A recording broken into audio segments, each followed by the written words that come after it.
Un final en apothéose pour sa dernière à l'antenne de RMC. Voix historique de la station. Jean Rosseguier aura réservé ses ultimes envolées lyriques aux amateurs de football lors d'un Portugal-Espagne, conclu par un sacre des coéquipiers de Cristiano Ronaldo en Ligue des Nations. Après 37 ans de bons et loyaux services au sein de sa rédaction, le transmetteur d'émotions a vécu un dernier frisson à l'antenne, ce dimanche 8 juin, laissant les auditeurs orphelins de son accent chantant du sud-ouest et 1000 fois reconnaissable. Accompagné en cabine de Jean-Louis Tour, qui lui succédera au micro sur les principaux matchs commentés en direct, le Montalbanais a tiré sa révérence à l'issue d'une soirée riche en surprises. Chamboulé par le message de sa fille.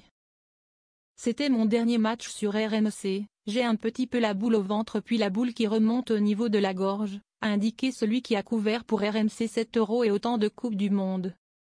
Franck Lanoux, ancien directeur général de la radio et artisan de son succès, est intervenu sur les ondes pour délivrer un message laudateur envers l'un des journalistes historiques de la rédaction.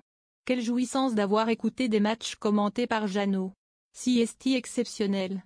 Personne n'est capable de commenter comme lui, de partager une action et d'offrir ce spectacle sans images. Tour à tour. Jean-Michel Larquet, Jérôme Roten et plusieurs auditeurs se sont succédés pour adresser des mots bienveillants envers leur camarade qui aura commenté 2587 rencontres, un record en France. J'ai réalisé mon rêve.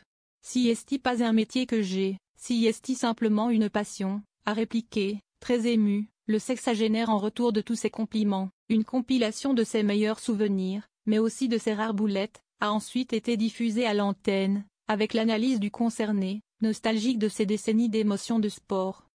Sa fille, à qui il souhaite consacrer plus de temps, lui a également fait un clin d'œil en s'invitant, une rare fois, sur les ondes. Siesti ton dernier coup de sifflet après toutes ces années à t'entendre crier dans le micro. J'espère que t'as profité à fond de cette dernière antenne sur RMC comme tu l'as toujours fait, avec passion, énergie et cette voix qu'on reconnaîtrait entre mille. Ce n'était sûrement pas ton dernier match, je suis sûr que tu ne manqueras aucun rendez-vous sportif micro ou pas. En tout cas, on est très fiers de toi, et je suis sûr que ta voix continuera de résonner longtemps dans les cœurs de ceux qui t'ont écouté. Pour ça, bravo et merci papa, a souligné Chloé. Une tirade qui aura bouleversé le concerné, conscient d'avoir mis de côté sa vie familiale pour cette carrière éreintante dans toutes les tribunes d'Europe. Siesti d'ailleurs ce rythme usant qui l'a motivé à prendre cette décision personnelle de raccrocher le micro. Je commençais à avoir des difficultés avec les enchaînements. Je vais avoir 62 ans et je suis un peu usé au rythme de 80 matchs par an. Il y a des raisons personnelles, aussi, avait reconnu dans Le Parisien celui que tout le surnomme affectueusement Jeannot. Pour autant, Jean Rosseguier n'a pas tout à fait fini avec le ballon rond et souhaite jouer les prolongations. Je ne m'interdis rien. Je réfléchis à des podcasts, à un livre, à écrire sur le foot amateur, étudie celui qui bénéficiera de plus de temps pour se consacrer à ses autres passions, comme les brocantes.